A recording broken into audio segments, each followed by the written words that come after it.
श्री स्वामी समर्थ. नमस्कार मंडळी, तुम्हा सर्वांचं आपल्या एका नवीन व्हिडिओमध्ये स्वागत करते.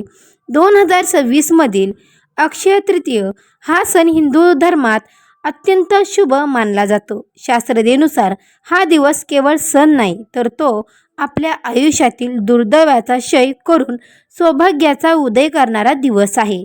या दिवशी केलेले दान, पुण्य आणि खरेदी अक्षय राहते, म्हणजेच की ज्याचा कधीही क्षय होत नाही, वाढतच होत राहते अशी मान्यता आहे. या दिवशी म्हणजेच की अक्षय तृतीयानंतर या 5 राशीवरती अमृताचा वर्षाव होणार आहे. तुमच्या नशिबाचे बंद दरवाजे आता उघडणार आहेत.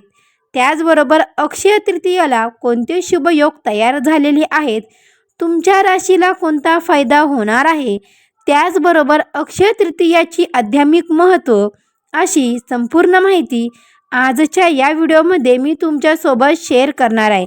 त्यामुळे तुम्ही हा व्हिडिओ कुठेही स्किप अजिबातच करू नका. कारण की अर्धी माहिती ही नेहमी घातक असते. त्यामुळे मंडळी, तुम्ही हा व्हिडिओ कुठेही स्किप करू नका. आणि हो, आपल्या चॅनलवरती जर तुम्ही नवीन असाल तर आत्ता सबस्क्राईब करा. आणि हो, कमेंट बॉक्समध्ये श्री स्वामी समर्थ लिहायला अजिबात विसरू नका. आणि त्याचबरोबर या 5 राशीपैकी तुमची कोणती रास आहे हे देखील मला कमेंट बॉक्समध्ये नक्की कळवा. त्याचबरोबर बघा, व्हिडिओला वेळ न घालवता आपण आता आपल्या व्हिडिओकडे वळूया. तर बघा मंडळी, आता सर्वात पहिलं जाणून घेऊया तिथी आणि शुभ मुहूर्ताबद्दल.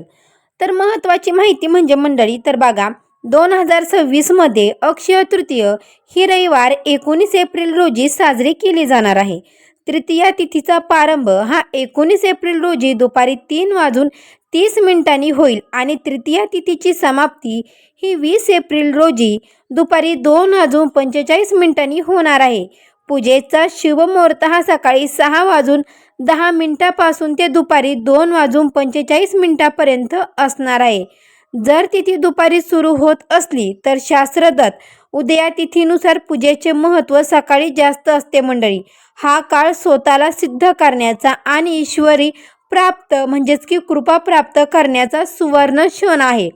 तर बघा मंडळी, अक्षय तृतीयेचे महत्त्व आपल्याला हिंदू धर्मामध्ये खूप जास्त महत्त्व आहे. हा दिवस वर्षातील 3.5 शुभ मुहूर्तापैकी एक पूर्ण मुहूर्त मानला जातो. या दिवशी विश्वातील सकर्मता ऊर्जा इतकी प्रबळ असते की कोणतेही कामासाठी पंचांग पाहण्याचा किंवा मुहूर्त शोधण्याची गरज नसते. असे देखील मानले जाते की सत्ययुग आणि त्रेतायुगाचा प्रारंभ याच तिथीला झाला होता. याच पवित्र दिवशी भगवान विष्णूचा 6वा अवतार भगवान परशुराम यांचा जन्म झाला. म्हणूनच या दिवसाला परशुराम जयंती असेही म्हणतात. या दिवशी केलेले दान, जप आणि होम याचे फळ 7 जन्मापर्यंत सोबत राहते, कधीही संपत नाही. 2026 मधील दुर्मिळ म्हणजेच की शुभयोग. बघा मंडळी, यावर्षी अक्षय तृतीयेला काही दुर्मिळ आणि देवी शुभयोग तयार झालेले आहेत. या योगामध्ये जर तुम्ही काही प्रभावी उपाय केले आणि सेवा केल्या तर गरिबी तुमच्या घरचा उंबरठा कधीही ओलांडणार नाही. त्यामुळे तुम्हाला आवर्जून काही प्रभावी उपाय, सेवा आवर्जून करायच्या आहेत. या दिवशी रवी पुष्पयोग तयार झालेला आहे. 19 एप्रिलला रविवार असल्याने आणि पुष्प नक्षत्राचा प्रभाव असल्याने हा दिवस गुंतवणुकीसाठी, सोन्याच्या खरेदीसाठी अमृतसिद्धी देणारा ठरेल. या सौभाग्य योग कृतिका नक्षत्र आणि सर्वार्थ सिद्धियोग देखील आहे. सोने चांदी खरेदी करणं या दिवशी शुभ आहेच, पण त्यासोबतच लक्ष्मी पूजन करणं अजिबात विसरू नका. संध्याकाळी लक्ष्मी आणि विष्णूची आराधना करून घरामध्ये कायम सुखसमृद्धी राहावी अशी कळवळीची प्रार्थना करायची आहे. या दिवशी उन्हाळ्याचा काळ असल्याने तहानलेल्या जीवाला पाणी देणं, मातीचा माठ दान करणं हे सर्वात मोठं राजपुण्य मानले जाते. 19 एप्रिलला दुपारी 3:30 नंतर तिथी सुरू होत असल्याने सायंकाळची वेळ खरेदीसाठी अतिशय सिद्ध मानली जाते. त्याबरोबर बघा मंडळी, आता तुम्ही जी काही माहिती मी सांगितलेली आहे तर ही आवर्जून तुम्ही ऐकलीच असेल. तर बघा मंडळी, त्या 5 भाग्यवान राशी, आता आपण त्या 5 भाग्यवान राशीबद्दल बोलूया ज्याच्यावर प्रत्यक्ष लक्ष्मीची आणि कुबेराची कृपा होणार आहे. यावर्षी गजकेसरी योग आणि सोमवती अक्षय तृतीय संयमानुसार असे दुर्मिळ योग जुळून येत आहेत. बघा तुमची रास यात आहे का? मला कमेंट करून नक्की सांगा मंडळी. तर पहिली रास आहे मेष रास.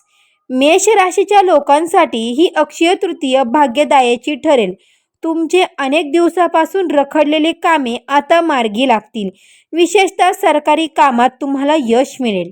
तुमचा स्वामी मंगळ शुभ स्थितीत असल्याने अचानक धनलाभ होऊ शकतो. नवीन व्यवसाय सुरू करण्यासाठी हा सर्वोत्तम काळ आहे. दुसरी रास म्हणजे वृषभ रास. तुमच्यासाठी हा काळ आर्थिक समृद्धीचा आहे. नवीन मालमत्ता किंवा वाहन खरेदीचे स्वप्न पूर्ण होईल. लक्ष्मीची विशेष कृपा तुमच्यावर राहील. नोकरीत बढती किंवा पगारवाढीची आनंददायी बातमी मिळेल. सिंह रास. समाजात तुमचा मानसन्मान आणि प्रतिष्ठा वाढेल.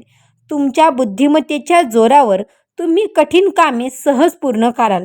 परदेशात संबंधित कामात मोठा फायदा होईल. तुळ रास. तुमच्या जीवनात आनंदाचा वर्षाव होईल. वैवाहिक जीवनातील सर्व तणाव दूर होतील. तुमचा स्वामी शुक्र प्रबळ असल्याने सुखसोयीच्या वस्तूत वाढ होईल. नवीन भाग्यदारीत मोठे यश मिळेल. धनुरास. बघा मंडळी, धनुराशीसाठी ज्ञानाचा आणि धनाचा मिलप होईल. गुरु आणि चंद्राच्या गजकेसरी योगाचा सर्वाधिक लाभ तुम्हाला मिळेल. मुलांच्या प्रगतीमुळे तुमचे मन अगदी प्रसन्न राहील आणि घरात मांगल्याचे वातावरण असेल. त्याचबरोबर मंडळी, ह्या जर राशी तुमच्या असतील तर तुम्ही मला कमेंटमध्ये नक्की कळवा. तर बघा मंडळी, पिवळ्या कावड्यांचा उपाय मी तुम्हाला आज सांगणार आहे. जर तुम्ही हा उपाय करत असाल तर तुमच्या घरामध्ये अखंड लक्ष्मी नांदेल. जे काही तुम्हाला वाईट परिस्थितीला सामोरं जावं लागत असेल तर ते बंद होईल. तर बघा मंडळी, हा उपाय करण्यासाठी म्हणजेच की पूजात 11 किंवा 21 पिवळ्या कवड्या ठेवा. नंतर त्या लाल कपड्यात बांधून तिजोरीत ठेवा. यामुळे पैसा आकर्षित होतो. बघा मंडळी, जवाचे महत्त्व. भगवान विष्णूंना जव अर्पण करणं. जवाला शास्त्रात सोन्या इतकं महत्त्व आहे. तुळशीची सेवा. सकाळी तुळशीला कच्चे दूध मिश्रित पाणी अर्पण करा आणि संध्याकाळी 11 परिक्रमा करा. मुख्य द्वार. घराच्या मुख्य प्रवेशद्वाराजवळ हळदीने स्वस्तिक काढून आंब्याच्या पानाचे तोरण लावा. यामुळे नकर्मता घरात अजिबातच शिरणार नाही. त्याचबरोबर मंडळी, तर बघा मंडळी, तुम्हाला एक मंत्र म्हणायचा आहे. श्री ओम महालक्ष्मी देवाय नमः. ओम श्री महालक्ष्मी देवाय नमः या मंत्राचा जप करा. पण एक गोष्ट मंडळी आवर्जून लक्षात घ्या. जप करताना, पूजा करताना कोणाशीही बोलू नका. सारखं पाठीमागे वळून बघू नका. आवर्जून जप करत असताना मनामध्ये कुठलाही किंतु धरू नका. मनामध्ये कोणाची विषयी वाईट बोलू नका किंवा मनामध्ये असं देखील म्हणू नका की हे माझं काम होईल का नाही होणार. तर तुम्हाला जप करताना, पूजा करताना स्वतःचं मन हे एकदम स्वच्छ आणि निर्मळ ठेवायचं आहे. जेणेकरून आपलं जे काही नशिबामध्ये, जे काही आपल्या राशीवर वाईट परिणाम होणार होते ते नष्ट होतील आणि आपल्याला अक्षय तृतीयेचा जो फायदा आहे तर तो नक्की मिळेल. तर बघा मंडळी, हे केवळ उपाय नाही तर ती आपली श्रद्धा आहे. तहानलेला पाणी आणि भुकेलेला अन्न द्या. तुमचे दान आणि तुमची सेवा कधीही वाया जाणार नाही. आशा आहे की तुम्हाला ही माहिती उपयोगी ठरेल आणि तुमची अक्षय तृतीय आनंदाची जाईल.